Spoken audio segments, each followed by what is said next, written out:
Assalamualaikum warahmatullahi wabarakatuh.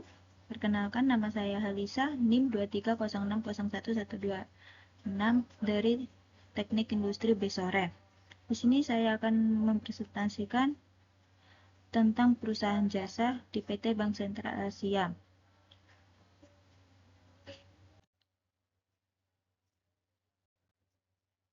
Yang pertama, profil perusahaan, kategori perusahaan jasa atau perbankan. Nama resmi PT Bank Sentral Asia, kantor pusat Menara BCA, Jalan Muhammad Tamrin, Jakarta Pusat, didirikan 10 Oktober 1955, beroperasi 21 Februari 1957. Status Bank Swasta Nasional, tercatat di BI, kode BBCA. Mengapa BCA relevan diamati? Perusahaan jasa perbankan dengan jaringan cabang tersebar luas termasuk di Gresik. Representasi usaha jasa skala besar yang mudah diamati langsung di lingkungan sekitar. Data kinerja terbuka dan transparan karena berstatus perusahaan publik. Lokasi kantor cabang yang diamati, objek amatan network tempat tinggal salah satu unit layanan BCA di wilayah Gresik, yaitu Jalan Kartini nomor 98B-100 Injen Barat, Trogobendung, Kecamatan Gresik, Kabupaten Gresik, Jawa Timur. Sejarah singkat dan perjalanan bisnis. Perkembangan BCA dari awal berdiri hingga menjadi bank swasta terbesar. 1955, cikal bakal BCA berdiri sebagai NV Semarang Knitting Factory. 1977 berkembang menjadi bank devisa. 2007, pelopor KPR bunga tetap dan kartu prabayar flash.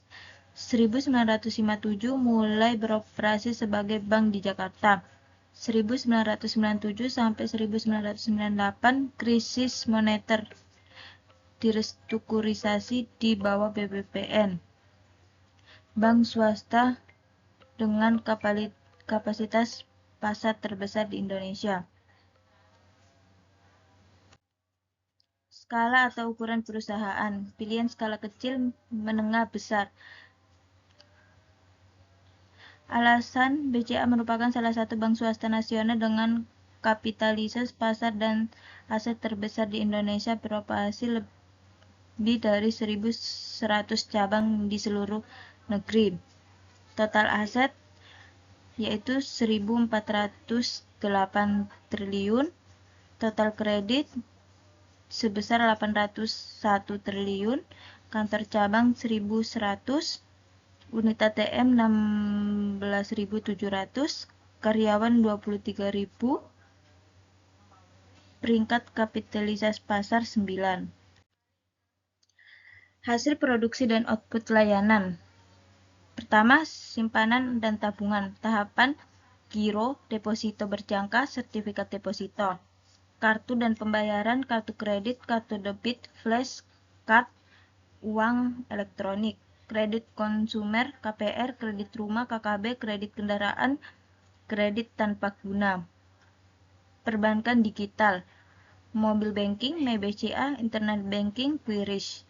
Investasi dan wallet, reksadana, BCA Insurance, layanan prioritas nasabah, layanan weekend banking, layanan transaksi di akhir pekan nasabah.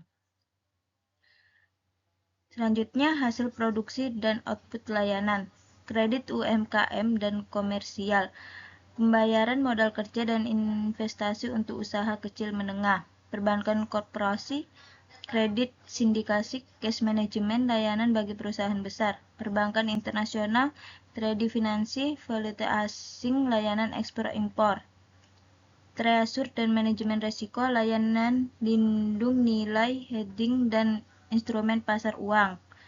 Ekosistem digital dan fintech, integrasi API perbankan dengan platform komersi dan fintech, layanan kustodio dan wali amanat, jasa penitipan aset. Selanjutnya, kinerja keuangan dan pertumbuhan. Tren laba bersih menunjukkan pertumbuhan yang konsisten dari tahun ke tahun. Contohnya ini, pertumbuhan pendapatan bunga bersih pertumbuhan penyaluran kredit rasional. Indikator kekuatan usaha, jaringan terluas 1.100 plus cabang, 16.700 plus ATM menjangkau seluruh, manajemen resiko solid, NPL rendah 1.860%, resiko kecukupan modal yang tinggi, ekosistem digital kuat MBCA, platform digital dengan volume transaksi sangat tinggi, basis nasabah loyal, kepercayaan nasabah lintas generasi sebagai bank transaksi utama. Opsi A, optimis. Alasan penempatan perusahaan pada skenario peluang keberhasilan ini. Alasan penempatan perusahaan yaitu posisi pasar terkuat bank swasta dengan kapitalisasi pasar terbesar di Indonesia dan aset di atas 1.400 triliun. Yang kedua, basis nasabah luas dan jaringan digital MBCA 16.700 plus ATM mendukung stabilitas pendapatan fee base dan bunga. Yang ketiga, resiko kredit bermasalah, NPL rendah 1,86% menunjukkan manajemen resiko yang solid. Opsi B, netral. Alasan penempatan perusahaan. Yang pertama, persaingan ketat dari bank BUMN besar BRI, Mandiri, BNI, serta pemain fintech dan bank digital baru. Pertumbuhan bisnis sangat bergantung pada suku bunga acuan Bank Indonesia, kondisi makroekonomi nasional. Diperlukan investasi berkelanjutan pada teknologi agar tetap relevan bagi yang muda. Opsi C, pesimis. Alasan penempatan perusahaan, regulasi perbankan yang makin ketat, permodalan dan kepatuhan berpotensi menambahkan beban operasional.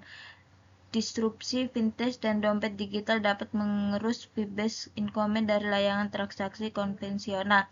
Resiko sistemik dari gejolak ekonomi global dan domestik. Perbandingan ringkas opsi A, vis B, vis C. Aspek A optimis, B netral, C pesimis. Posisi pasar terkuat, A terkuat kapasitas terbesar, B bersaing ketat dengan bank BUMN, C tertekan disrupsi digital. Kualitas kredit A NPL rendah 1,86%, B stabil tergantung suku bunga, C berpotensi menurun. Jaringan dan digital 1.900 plus cabang, 16.700 plus ATM, MyBCA. C perlu investasi teknologi lanjut. C kalah cepat dan dari bank digital baru. Regulasi A kepatuhan baik status TBK transparan. C mengikuti perubahan aturan OJK. C beban kepada nasabah. Kesimpulan dan rekomendasi. 1. Skala usaha besar dengan jaringan cabang ATM terluas di kalangan bank swasta nasional, kinerja keuangan solid, dan pertumbuhan laba konsisten dan rasio kredit bermasalah rendah, potensi networking luas, cabang layanan digital, dan ekosistem mitra bisnis di seluruh Indonesia. Peluang keberhasilan condong ke arah optimis, netral dengan tantangan utama dari disrupsi digital. Ini foto dokumentasinya. Sekian dari presentasi saya.